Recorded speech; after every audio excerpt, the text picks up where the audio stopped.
wasiirka wasaaradda khayraadka biyaha Soomaaliland ayaa maanta si rasmi ah xariga uga jaray biyo ballaarin baasan oo la gaarsiiyay xaafadda Koosaar ee magaalada Burco. Munaasabad ballaaran oo loo sameeyay furitaanka biyo ballaarintaas ayaa waxaa lagu qabtay Hotel Ramad ee magaalada Burco. Munaasabadaas ayaa waxaa ka soo qayb galay wasiirka wasaaradda khayraadka biyaha Soomaaliland, gudoomiye ku-xigeenka gobolka Togdheer, maareeyaha wakaaladda biyaha ee gobolka Togdheer, maayirka golaha deegaanka degmada Burco, xildhibaano, odayaal, waxgarad iyo qaybaha kala duwan ee bulshada gobolka Togdheer. Waxaana ugu horreynta halkaasi ka hadlay maareeyaha wakaaladda biyaha ee gobolka Togdheer oo warbixin kooban ka bixiyay biyo ballaarintaasi baasan ay ku sameeyeen magaalada Burco ee xarunta gobolka Togdheer. Mashruucii biyo ballaarinta ee Coca-Cola ee waqtiga dheer magaalada ka soconayay.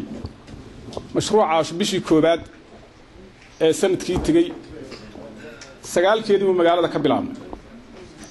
Mashruuca waxa maalgelinayay oo maalgelintiisa lahayd kambaniga weyn ee Coca-Cola oo 500 kun ku bixiyay. wakaaladda biyuhuna contribution ahaan 20% bay mashruuca qaybteeda ka bixisay oo lacag $100,000 ayay bixisay. mashruucaas waa soo dhamaaday. meelihii uu tagay mashruucaas ayaan sirad dul taagaya. marka hore 3 Facebook ah. Faceka koobaad wuxuu ka soo bilaabmay bariga magaalada meesha la yiraahdo xerta ayuu ka soo bilaabmay. waxaanu soo gaadhay qaybta bilayska halkaas uu kaga xidhmay magaalada waa 6 kilomitir. 4 kilomitirna IDB-yada ceelka Timoweynta ka xiga waqooyiga 3 IDB aadan Salebaan la isku yiraahdo ayuu tago 4 kilomitir bahay. Facekii koobaad 10 kilomitir buu ahaa.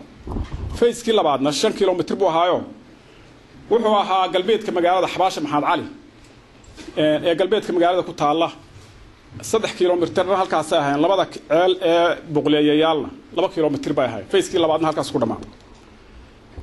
Facekii ugu dambeeyay wuxuu ka soo bilaabmay ceelasha jaamacadda ilaa iyo xaafadda Koosaar oo bisha 9keedii uu ku dhamaaday ilaa iyo xaafadda Cali Xuseen oo iskuulka afka loo saaray. halkaasuna 8 kilomitir bahayd waa 23 kilomitir oo 12 ka midina ay magaaladu ka faa'iideysatay 12 kilomitirna ay IDB-yadu ka faa'iideysteen. mashruuca waxa wada fulinayay wakaaladda biyaha iyo NGO-ga caalamiga ee la yiraahdo Solidarity ama TS baa wada fulinay. mashruucaas halkaas ku dhamaaday. Faceka labaad waa wax qabadkii wakaaladda 5 sanadood iyadoo qoraalo dukumeenti ah qof walba kulli farta gacanta laga saaray. taa intaas kaga tagay.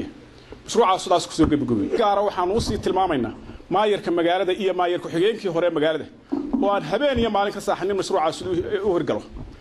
aad iyo aad baanu dadka ugu mahadnaqaynaa. cid kasta oo roolkeeda qaadatayna ama oday ha ahaato ama inan ha ahaatee halkan maanta shahaadooyin baa lagu siinayaa wasiirka bixinaya. waxaa iyaguna halkaas hadalka isaga daba maray qaar ka mid ah odayaasha iyo waxgaradka gobolka Togdheer oo dhammaantoodba soo dhaweeyay biyo ballaarintan baasan ay samaysay wakaaladda biyaha ee gobolka Togdheer iyo SBI iyo Coca-Cola. anigu yartix raacaya waa laba kelmadood. bishii 9aad maalintii halkan lagu qabtay Coca-Cola lacagta ay bixinaysay ragii jooga ka hadlaan. maalinta waxaa lu bariyay dariiqa loo baneeyo dad yahow biyaha soconaya dariiqa loo baleeyo dhulka haleydin kaliyo. maantana waxa laga hadlayaa waa la soo xirayaa way dhamaatay. geesta kale waxa iyaguna halkaas hadal la kooban ka soo jeediyay gudoomiye ku-xigeenka gobolka Togdheer, maayirka golaha deegaanka degmada Burco oo dhammaantoodba si isku mid ah u soo dhaweeyay mashruucaasi biyo ballaarinta ee lagu sameeyay magaalada Burco. biyo ballaarintii degmada Burco nin jeclaysanayay nimaan jeclaysanaynba maanta markhaati uma baahna.